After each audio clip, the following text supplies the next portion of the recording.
Welcome to my Christmas special. I'm Richard Brown, and I'm a philosopher. No, not like John Perry. Just a guy with a PhD in philosophy and a YouTube channel. And every channel must have a Christmas special, so welcome to my Christmas special. Now, I thought it would be fitting um, to review this video of myself talking about Christmas from 12 years ago. This was for Philosophy TV, a short-lived website or platform which tried to get philosophers together to have discussions which were videotaped. It was very difficult to do this. We had to talk on the phone while also video recording ourselves. Um, I did one with Pete Mandick and one with Keith Frankish. But then they also ran a series asking us to talk about Christmas, and I had some things to say about it. And this was before I had kids. Now, 12 years later, I have a 7-year-old about to turn 8 and a 4-year-old about to turn 5. And I thought it'd be, oh, what joy it would be to look back on this and see what I might have thought back then. So I haven't seen this. Maybe I saw it once after this. I don't know, but I haven't seen it in many, many years.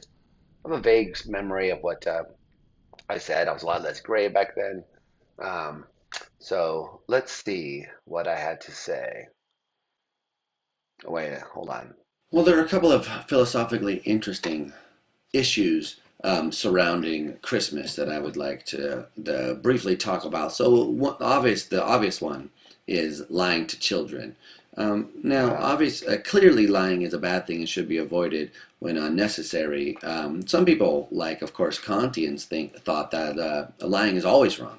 Under no Mhm. circumstances is it permissible to lie. Now, I don't know if I want to go that far, although I do think that if you sort of do a little bit of revisionary defining of the concept of lying, and you All right, hold on for a second, Mr. Dr. Brown. I guess I just defended my dissertation 2 years previously. This is what, 2010, I said? Yeah, 2008 is when I defended. I wrote my dissertation on metaethics. I'm about to say something which is probably inspired by that. But I do believe that this lying to kids issue is important. Um, I certainly had told my children that Santa is not real. They asked me directly whether Santa was real. I said no, or rather that Santa is as real as Vampirina. Um, and I've explained to them that the world is not magical in the way that people say that it is, which requires Santa to do those various things, but it's magical in a different way where parents love their kids and work very hard to pretend and play this fun game with them um, involving Santa bringing gifts. So my kids are very confused and they don't know what to believe because everyone else is telling them that Santa is real and that old people don't can't see the magic.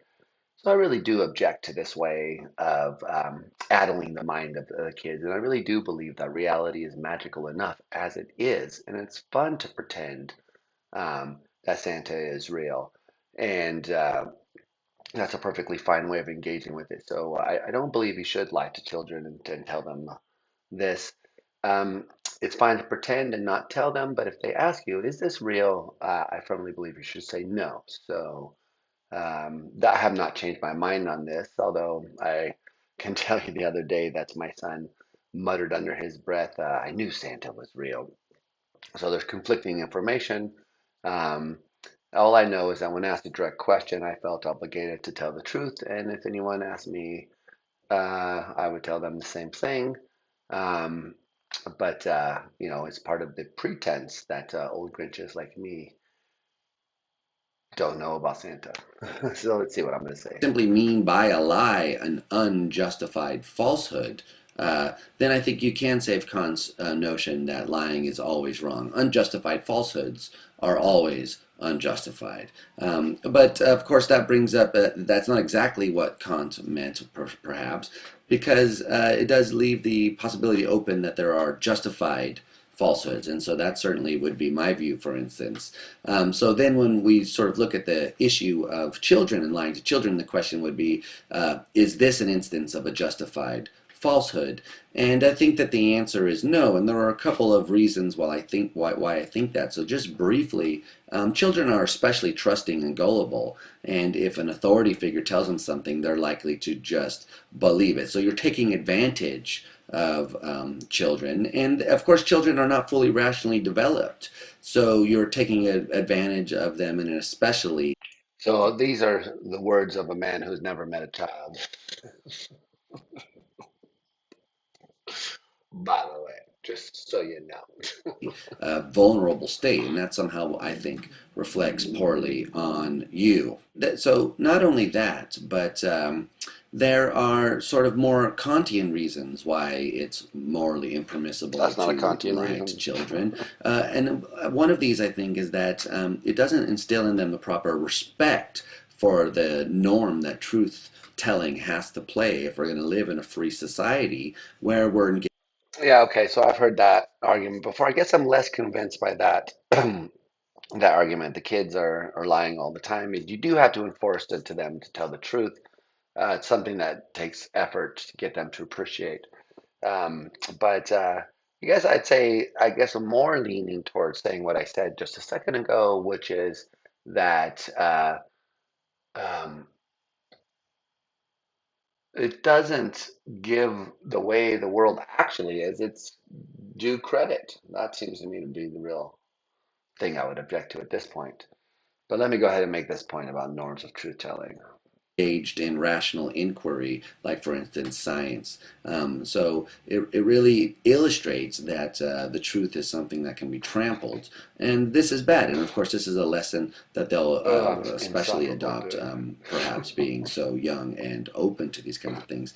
Now, on the other hand, there's just a more utilitarian kind of worry here, which is that you're damaging the respect for the parent and undermining other key beliefs which you may want to communicate. So for instance, now if you're going to lie about this, what else will you lie about? So it impugns your character. Well, I don't know if that's the case. Oops, sorry. I don't know if that's the case or not yet because I haven't reached that stage where they actually believe what I'm saying. So we'll see if later on they blame me or not. But um, my prediction is that they will not. Okay, so let's continue. As an authority and someone to be trusted, and that's always damaging. So now I think those are pretty serious reasons not to engage in lying to children, and why we should be truthful with children.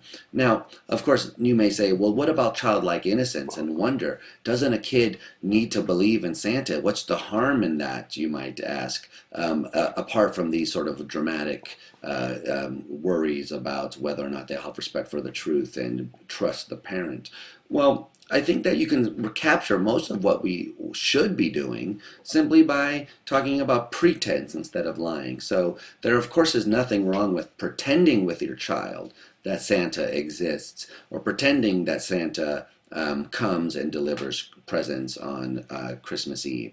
Of course, now I don't think a lot of people engage in pretense. I think that if Yeah, that's part of the problem is when you actually try to do that, the kid's getting conflicting messages. That's certainly what I'm finding is that other people are telling them, no, this is real, and my parents told me, and so it's I don't understand why people want to deceive children, why they put so much effort into deceiving children. Just when I told Santa, they say Santa's not real, and I say, yeah, but Vampirina's not real, and they're like, but I love Vampirina. It's like, yes, okay, so you can love Santa too. I really don't see what the issue is, but okay, I'm this is not going what to go you're off on doing, a then tangent. that's fine. But I don't think that this is what people are doing. So in our culture, people go out of Yeah, their way to American protect culture. children from the truth that Santa doesn't exist. Even to the point where on planes you hear pilots Yeah, announcing, "Oh, we have Santa on the radar." On the news, they have the Santa tracker. And if you tell people that Santa isn't real, children under a certain age, parents become very offended. How dare you tell my child that Santa I don't know if that's true or not, to be honest, because I've never done it. I'm not going around telling other children that there's no Santa. Whenever I'm around the other children, I pretend there is a Santa. It's part of the pretense. So I'm perfectly happy pretending. But this is something I surmise from being around other that people. doesn't exist. Now, I think that this is clear evidence that they're not pretending. For instance, if a Yeah, I child is believe this. So pretending that a banana is a phone, and if you walk up to them and say, that's not really a phone, it's a banana, they say, yeah, so what? I'm just pretending that it's a phone. Let me have my fun. But that's not the way they respond when they find out that there is no Santa. They respond by feeling betrayed or shocked or dismayed. Uh, so if Santa is not real, what else isn't real? Perhaps God, these other kinds of things, square circles, who knows? Maybe those things exist. So of course that's a bit dramatic, but I think that the seeds of truth are there. So you can tell whether or not you're lying to your child by asking the following question: do they know that Santa doesn't exist? If finding that out shouldn't stop the fun of engaging in this pretense. So that's one issue. Now, of course, another issue is what an agnostic or atheist is supposed to do with respect to Yeah. Christmas. So, for instance, Mhm. I myself am an agnostic. I don't believe that there is a God, but of course, I don't believe that there isn't a God either. So I'm neither an atheist nor a theist. I simply think we don't have enough evidence to make an informed decision here. Quite frankly, who the hell knows whether there's an all-knowing, all-powerful, morally perfect being? I think there's interesting lines of argument and compelling evidence on either side. I've sort of backed off this line a little bit because of thinking about simulation theories and so forth, and have come to the line to think that if there is evidence for design, then it can be accounted for by the world being in a simulation. Um, so, does that make me less of an agnostic than I used to be 12 years ago? I guess it almost does in a way. Um, because I think that what I thought of as the compelling evidence on the other side, which is the argument from design in the form of fine tuning, um, not a knockdown argument, but I thought it at least gave you some reason to think that there's some reason to think that there's a designer. But if this is a simulation, then it could just there's no need to posit a specific kind of designer. So I guess I'm less inclined to think that the evidence is balanced here. The only argument for the existence of an omnibenevolent anything being is the ontological argument, which is sort of questionable for many reasons. I guess I would defend it a little bit to the extent that people like Plantinga do, which is to say that if you find it conceivable that there is such a being, then it's reasonable to believe it exists. But I'm not sure it is conceivable. So I don't know how agnostic I am nowadays. I guess I still am on the who knows side of things. Um, but yeah, the simulation argument, I think, does tend to challenge people like me who are thinking that there's empirical reasons or a posteriori reasons for thinking that there's a creator. Yeah, interesting. Now, of course, some people are atheists, and so the thing that we share in common is that we don't think that there is any reason to believe that there is a God. And so, what are we supposed to be doing? Should we have a Christmas tree? Should we be giving gifts and celebrating Christmas? Now, of course, lots of people think no. This is a Christian holiday, which we shouldn't celebrate. And I agree, we shouldn't celebrate the Christian Wait for it. holiday. Um, but that doesn't mean that we shouldn't celebrate at all, because in fact, I think historically what's happened is that there now exists two holidays which coincide on the same day and which share a lot of the same. So I do think this is still the case that there are these two different holidays that share the same name. One, a Christian holiday about the birth of a savior, which, that's great, but I don't need a savior, I feel, and I don't want to celebrate someone as my savior. But I do want to celebrate family. I had a non-traditional upbringing, and my mom worked hard to give us a little.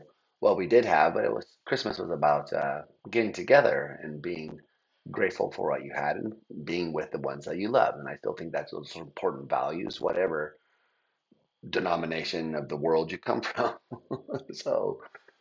traditions and values that clearly because one grew out of the other. So I mean, if you want to go all the way back to the beginning, of course you'll find out that Christmas is probably a pagan holiday in its roots. It was simply a way to convert certain groups of people by incorporating I don't know if this is true. I think it is. This is what I heard or read, but anyone know?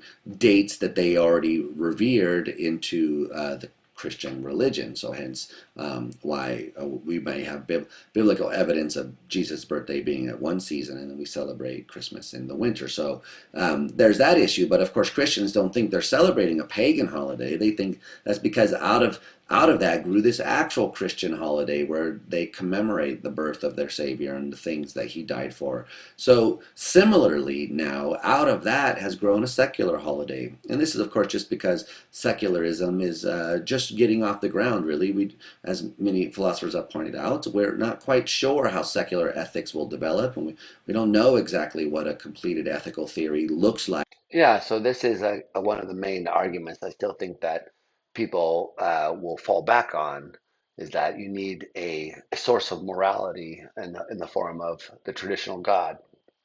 I think it's even less clear now that this is true. Um, we have good naturalistic theories of morality, and in my view, the motivating factor is a different sort of Like issue. when you take a But rule enforcer out of it. so But we have I'm some not about promising leads, hearkening back to, say, for instance, Kant's idea that we give the law to ourselves, or I still like that that one. rationality provides constraints on what's acceptable behavior is in a more Kantian flavor. Or and again in a utilitarian flavor, recognizing the objective badness of suffering because our own case of suffering is bad, and we have no reason to privilege that. So there are various avenues which show that we can recapture the traditional values which are important, and of course we as secular people value those things as well and want to celebrate them. So what are the traditional Christmas values? Well, it's charity, gift giving, peace, goodwill, a recognition of what one has and why why they're fortunate, and as well as the importance of family. So there's nothing wrong with celebrating those values, and Christianity, Wow, or good indeed job. no religion, Yeah, has a so monopoly on those values, especially if we can give them a good foundation on nothing but our human nature and human reason. So I think that it's clear, although it's clearly confusing, it's clear there are two distinct holidays. One aimed at revering a certain religious figure, and another aimed at revering a certain set of values. And they are distinct, even though they share similarities, as you would expect from things which grew out of one another. So I have a Christmas tree, or as I like to call it, a festive shrub. And of course, it's nice to have lights adorning the house in the winter months. And there's nothing wrong with that. I don't think there's anything distinctively pagan or Christian associated with that, because it's the intent of the person. Now, of course, I don't go around commemorating the birth of Christ, and in the celebrations that me and my family have, the birth of Christ doesn't play any role in the celebration. So true. I think that that's what we see then is we need to clearly distinguish the secular holiday from the religious holiday, and we need to take that holiday back from Christianity and make it our own. So, of course, this is a joke in Seinfeld. He recommends Festivus. And I don't think that we should switch to Festivus by any means. And I don't even think we necessarily need to change the name from Christmas. Words change their meaning, although it would be more enlightening and less confusing if there were a distinct name attached to the secular celebration of human values. Maybe something generic like Family Day, although it does have a generic ring to it. But I think that something that points out this is a celebration of human values that are universal, and which we all endorse as a culture, as a society, and indeed as free persons. These are values that we endorse. So, in that spirit, I would like to bid you all a merry holiday season and a happy family day. What an asshole. Oh man, I am insufferable. Interesting.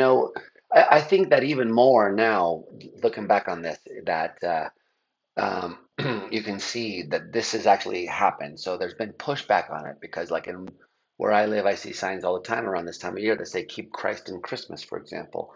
So there clearly is a recognition that there's a kind of secular version of Christmas out there that's non-Christian, and there's a group of people that recognize that this is happening. I guess this may be part of the war on Christmas. Is that what everyone was getting all hyped up about? I don't really know. However, um, I do think that I would like to keep Christ out of Christmas and keep those values in Christmas.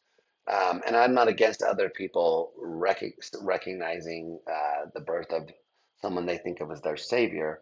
Uh, they can keep Christ in their Christmas. I'm not against that. I'm not saying that we shouldn't have the Christian holiday.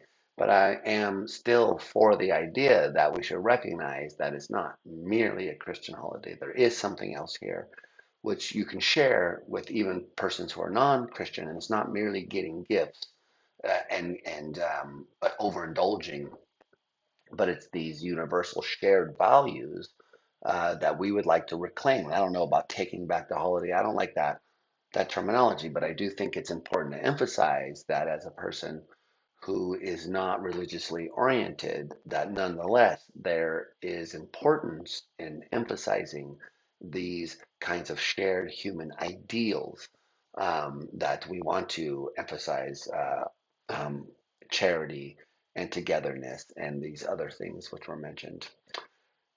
Interesting. Okay, so a bit painful to watch my stilted delivery and very over serious nature, but I guess that's me. So, or that was me, or that is me, or that wasn't me. Is me.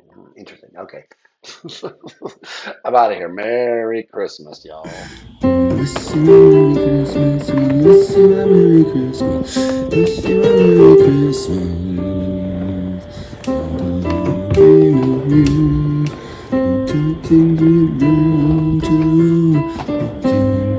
Tidings for Christmas.